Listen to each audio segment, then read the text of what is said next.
Hello, everybody. It is me, Demetra Kaye, and I hope you're having a great day. I am sitting here with Donovan, the recovering Democrat Sadiq, also known as the Black Yul Brenner. The purpose of the Demetra Kaye show is to promote Black love, knowledge, and understanding of all things that go on in the Black community to make us an even better people, with the emphasis on even, because we're great people, but we can always strive to do better. I'd like to also say that we are not live, but we'll be live later, 5 p.m. Central Time, where we'll talk about the federal funding that's being cut by the Trump administration. There's a whole lot of stuff going around, misinformation. It's just a lot. So we're going to try our best to break it down here. But today we're going to spend some time talking about something Trump said a couple days ago. I think it was yesterday sometime.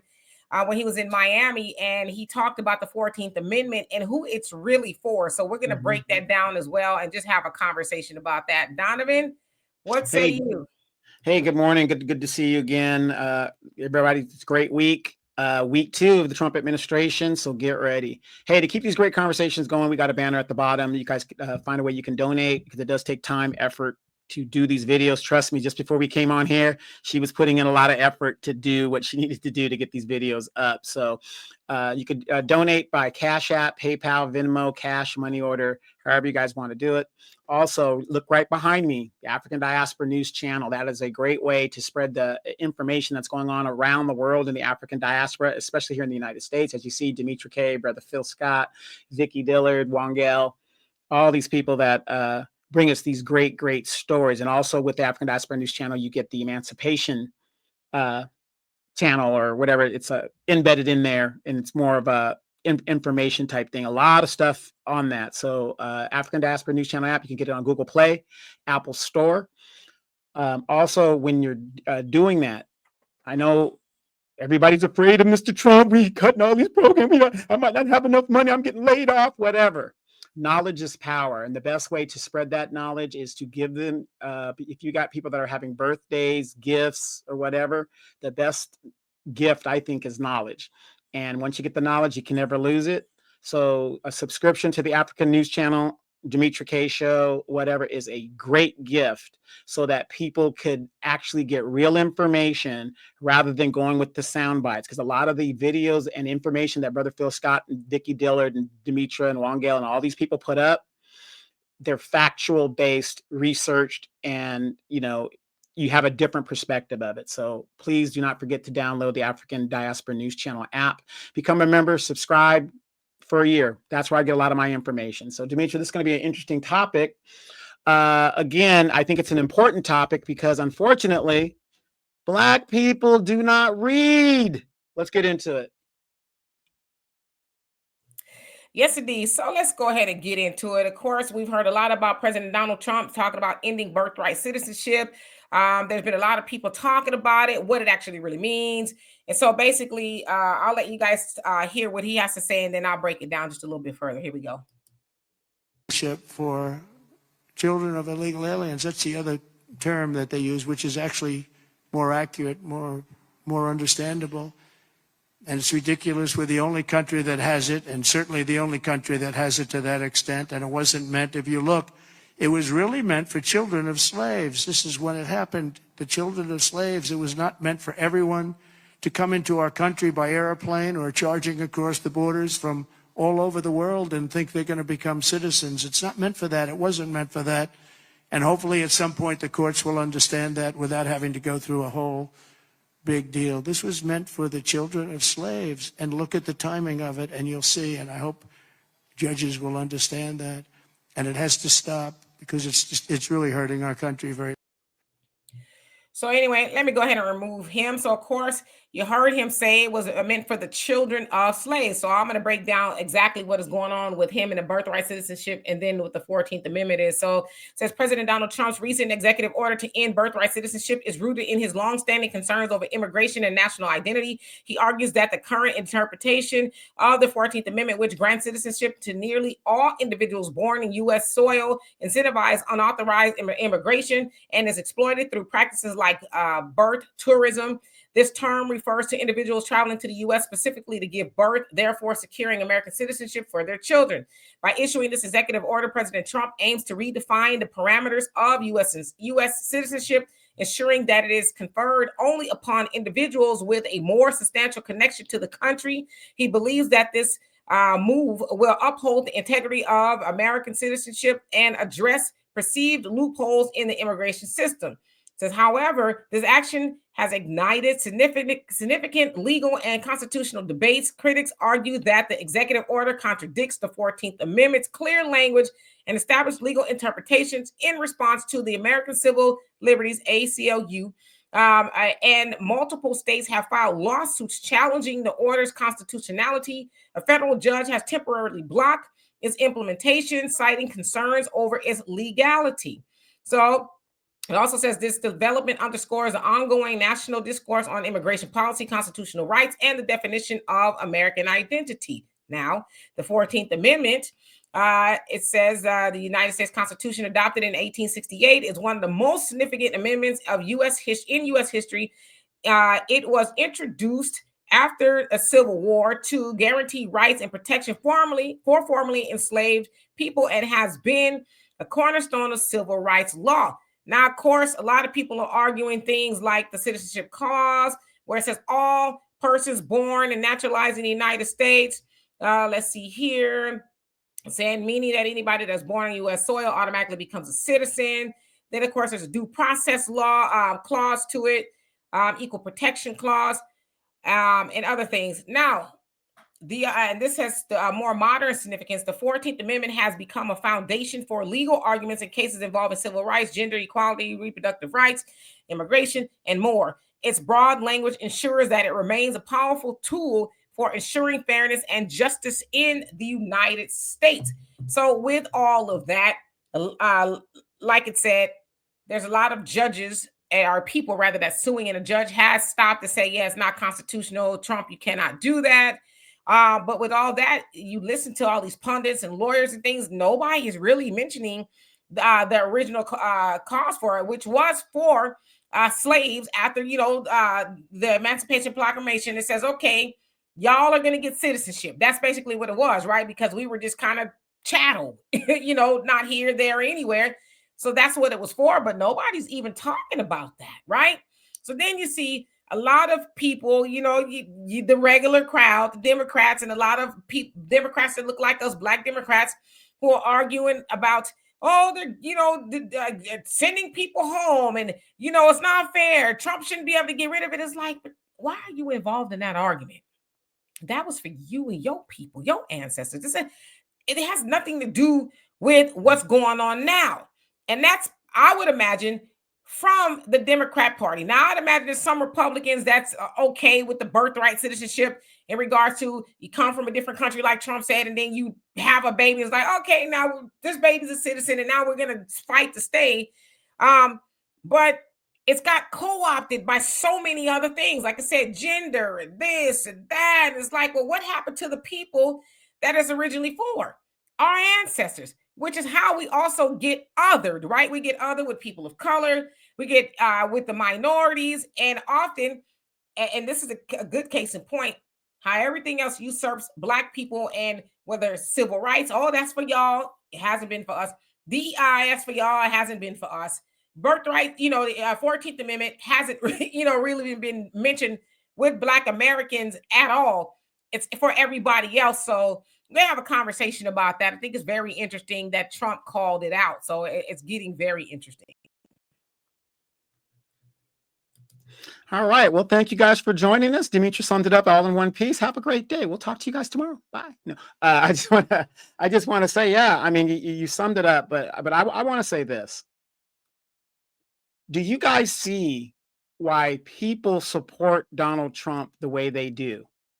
He hit the boots on the ground day one, and he's just throwing stuff out there. He doesn't. Do you actually think, Demetra, Donald Trump gives a damn if this thing is constitutional or not?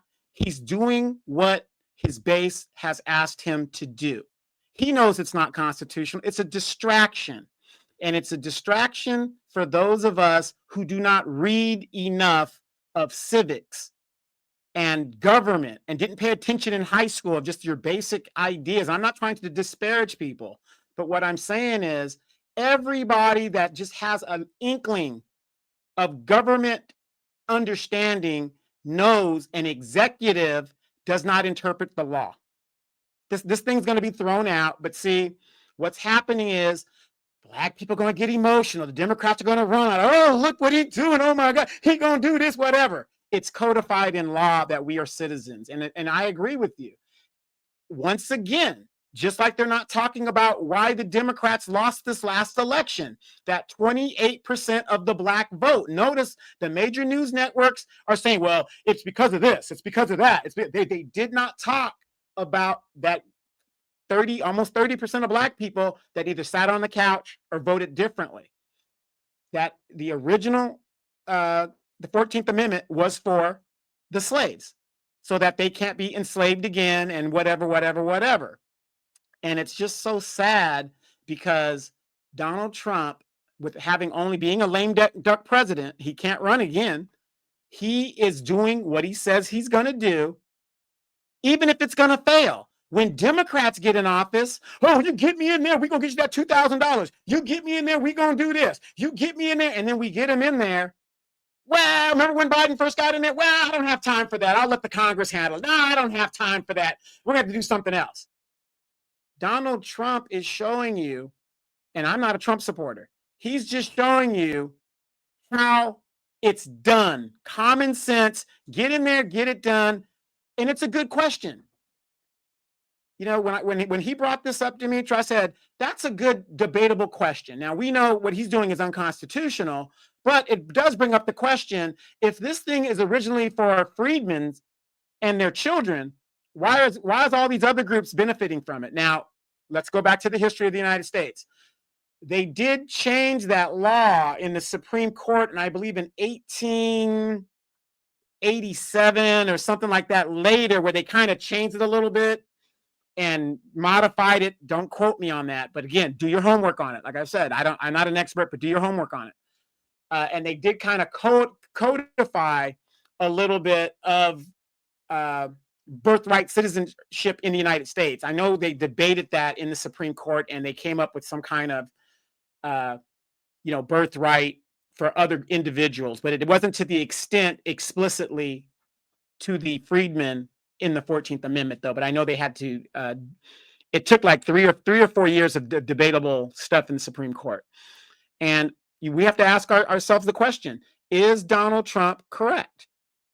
It's for the freedmen. If it is, it is. Is it correct that you could just come to this country, be born here, and you're a citizen? It probably is, but again, to me, this is all a distraction. I got a trivia question for you, Demetra. True that anywhere that you are birthed in the United States that you're a citizen? I mean, that's a loaded question. I mean, if you're looking at the Constitution and all the stuff that's added on to it, as far as the 14th Amendment, yeah.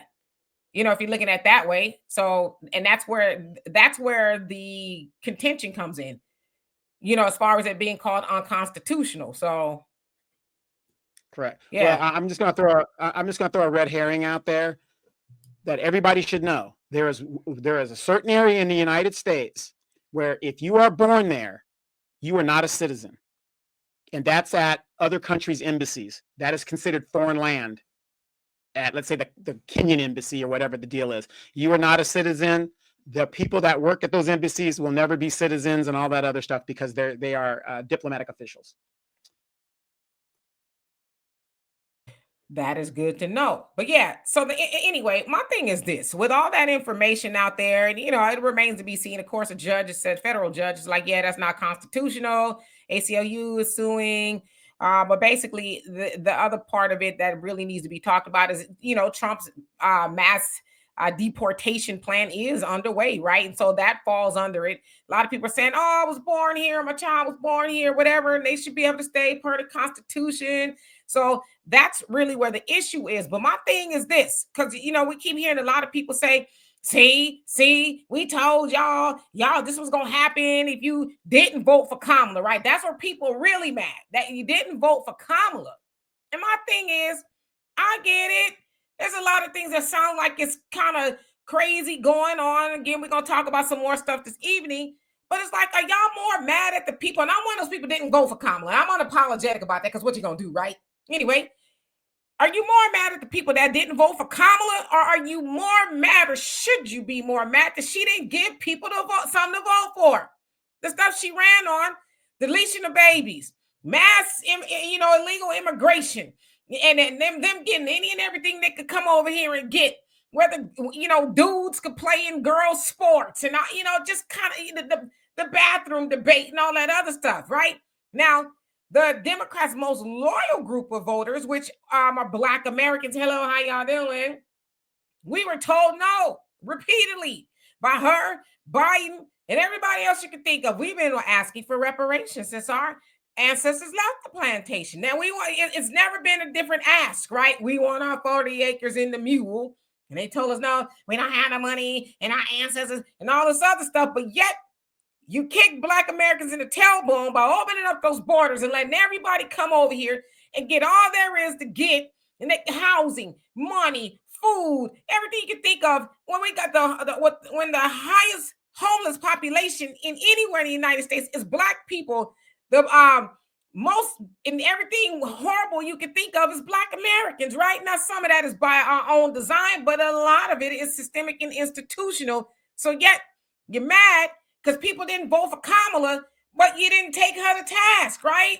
She gave you concerts and word salads and interviews where she really couldn't just answer the questions, and she got little salty and all this other stuff. Y'all could tell me more about her bathtub greens than you can about anything that she was going to do to move the needle. And then when she got on The View, they asked her, well, what are you going to do differently than Biden? I can't think of anything. So it's like, all right, if most of the country perceives that we're in the trick bag per se with the economy, groceries, and everything else you can think of, you're not going to do anything differently. But then, yeah, a lot of people's like, well, let me go explore my options somewhere else. So for you to be mad because people didn't vote for Kamala and your perception is, well, that's why we're where we're at now because of Trump. He's doing this, that, and the other. Well, your homegirl didn't offer nothing to keep Trump out of office. And so the other thing is, for Black Americans, y'all wanted us to do it one more time.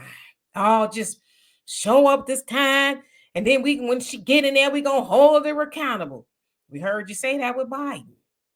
When he get in there, we gonna hold him accountable. Come on, democracy's at stake. You're the soul of the country. We just gotta, y'all gotta just no. We said no this time. A lot of Black Americans said no. Whether they stayed home or they voted for something else, no. If Trump gets in office and this world turns inside out, so be it. Because in essence, the world is already inside out for Black Americans, so it wasn't going to make us no difference. And all the stuff y'all talking about to get rid of it don't affect us. It was never for us, and it's not affecting us now. The Democrats are just keeping you mad because they salty. I couldn't have said it better, and I've been saying it since forever. I mean, the writing is on the wall for those that are seeing what's going on.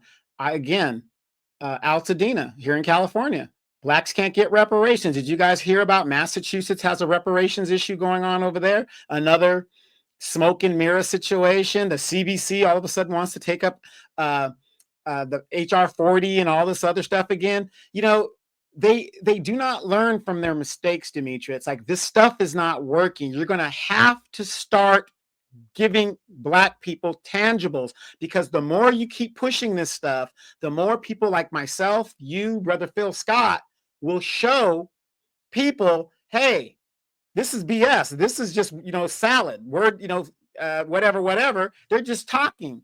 And more young voters are seeing, yeah, they've been running on this for 30 or 40 years. I've said on my platform, have you guys noticed every election cycle, it's all about seniors' prescription drugs? When are they going to solve that problem? Every election cycle, we got to get the prescription drug prices down.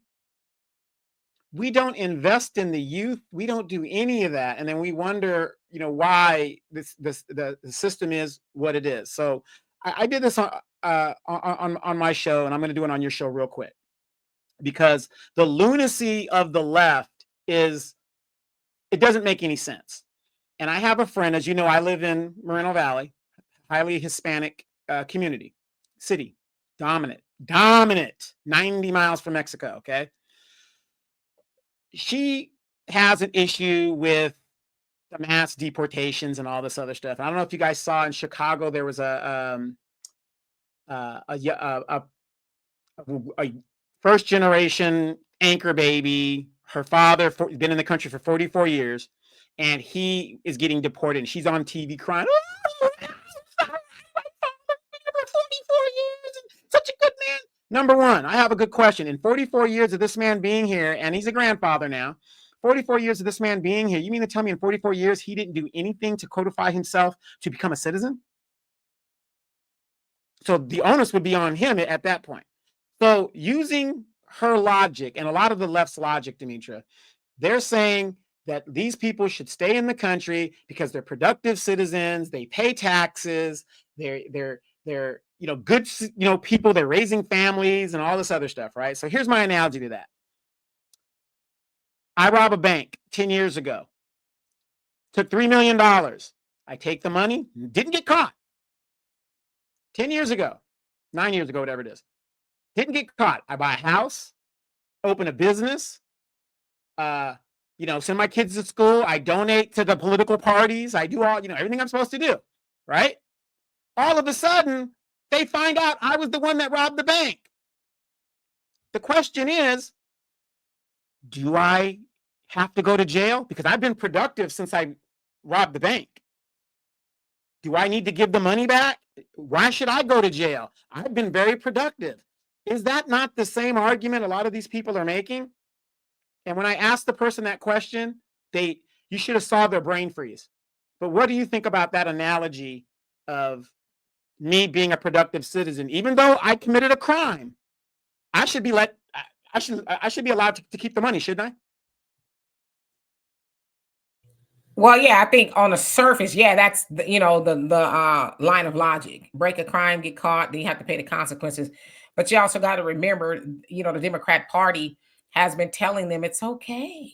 The day that Trump was inaugurated, they had to shut down the app that was helping them navigate their way over here. And that was brought to you by the Democrats. That was a Democrat production saying, "Don't worry, if you get over here, let's be clear. We're going to take care of you. We're going to give you a phone. You're going to get a place to live. You're going to get money." And I know you don't like our, American palate, the way we eat. We'll give you money. You could go buy the food you want, right? So it was a mixed message going out to them. One party's like, "Nah, it's not all right. We're building a wall." Then another party gets in. Forget that wall. You just come right over. So there's a lot of mixed messages going on. But I had a conversation with an old veteran one time, and he says, if you do not know the rules, you cannot break them. So if you're going to go to another country, figure out the rules. We hear that a lot, especially like if Americans go to another country and they do or say something and they end up in jail or arrested. It's like, over in America, you can sass off the people and say what you want, freedom of speech for, the most part. But if you go to another person's country, invoke my Kamala, you better learn the laws. You better learn what you can say and, what you can't say. So it's the same thing over here. You come over here, figure out what it is you can and cannot do. And my thing is, you've been over here for 44 years. Surely there were administrations, including Obama's, who they called the deporter in chief, that was deporting people. So how did you, I was asked this too, who told on her daddy?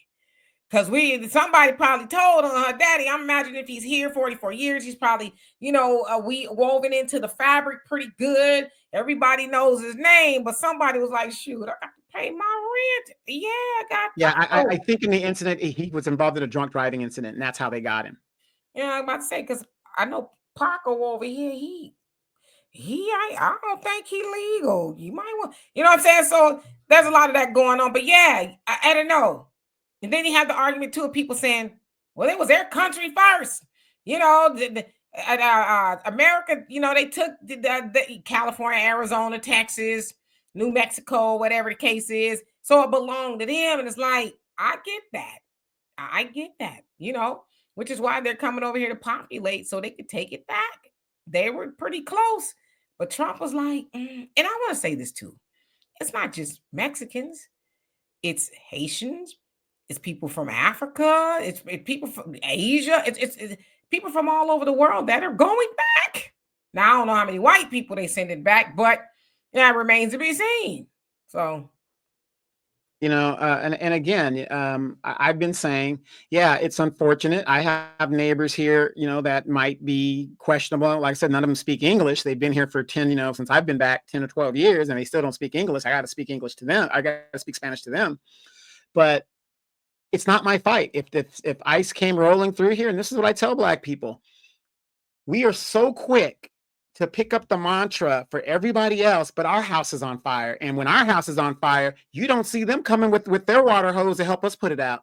So again, grab your popcorn, just sit back. This is not our fight. We should not be. We have too many other issues, like a whole Black community being burned down, gentrification, reparations. We have too many other things for our community to worry about. We are out here by ourselves. It has been stated. It has been said. It is what it is. If you want to go ahead and jump into that fight, you go right on ahead. But I guarantee you the return on your investment is going to be zero. yeah, so we're gonna get out of here a little early, trying to cut these down so we can be refreshed for our next one. But yeah, at the end of the day, Trump is right. You know, about the birthright citizenship. It was originally meant for us, but see, some of y'all out there, y'all Black Americans, y'all focus is off. Y'all go, as Donovan said, to everybody else's burning building and leave yours. You're screaming and hollering, it's not right. Well, it's not right. What our people been going through? At some point in time, we got to stop the silliness and stop caping for everybody else. Put the cape on for your own people. You know what I mean? Because at the end of the day, if it was Black Americans being gaffled up by Trump, they wouldn't say a peep. They would be quiet. Well, yeah, Black people are always doing this, and Black people this, and Black people are the worst, and black. And that would have come from white people. That would have came from the Asian community. It would have come from some of our brothers and sisters in Africa and Haiti. It would have came from everywhere. Well, that's what you get. You guys are always breaking the laws. So I'm not saying we should be like tit for tat, but it's time. And like I said, and I'm going to keep likening it to this, the end of the Wiz, when they start singing Brand New Day, the clothes are shedding. That's what Black Americans are going through now. We're realizing the lies that have been told to us were just lies. The DEI lie, and that's what I say. DEI is a lie. DEI lie was not for us. Affirmative action was action for white women. DEI as well, right? And a whole host of other things. The Democrat Party is for Black people. We know that they're not. And Kamala, I know y'all said she was Black. That was another lie. I'm gonna leave that one alone. Can't keep on rolling. So we are now waking up and understanding that all we have is us. We're hearing these conversations about how we're not going to shop at this store. We're going to buy Black. It's like, you know what the crazy part is, and I've said this before. The crazy part is, it took Kamala to lose. If Kamala would have won, you 92%, you 70, whatever it is, percent of Black dudes that voted for Kamala, y'all run around salty and mad and stuff. If Kamala would have won, you wouldn't have been talking about going to shop Black, putting Black dollars in Black business. You wouldn't have been talking about boycotting Target or none of that. You wouldn't have been doing none of that, because Kamala would have gave you the illusion of inclusion, and you would have fallen deeper into a coma by thinking everything is okay. We don't have any more problems, while you would have watched her continue to open those floodgates to immigration wider and leaving you farther and farther in the dust, widening that wealth gap, which is already said is going to take over 200 years for it to close between white people and Black people, because we have not gotten that infusion of reparations. And so this is a beautiful day that we are witnessing. As I said yesterday in my live, I know it hurts now, but when you guys see that it was always meant to be this way, it was always meant for us to practice group economics, it was always meant for us to walk and talk Black first, then you're going to say, you know what? It was worth it. So anyway, we're going to get out of here. Love and appreciate every last one of y'all. Again, we have ways to donate and help the channel. If you see fit, we have super chat and a whole host of other things. But at the very least, if you could please like and subscribe. I will dance at your wedding or funeral, whichever you prefer. Just let me know. I'll see what my schedule looks like. Anyway, we'll see y'all in a little bit. Peace.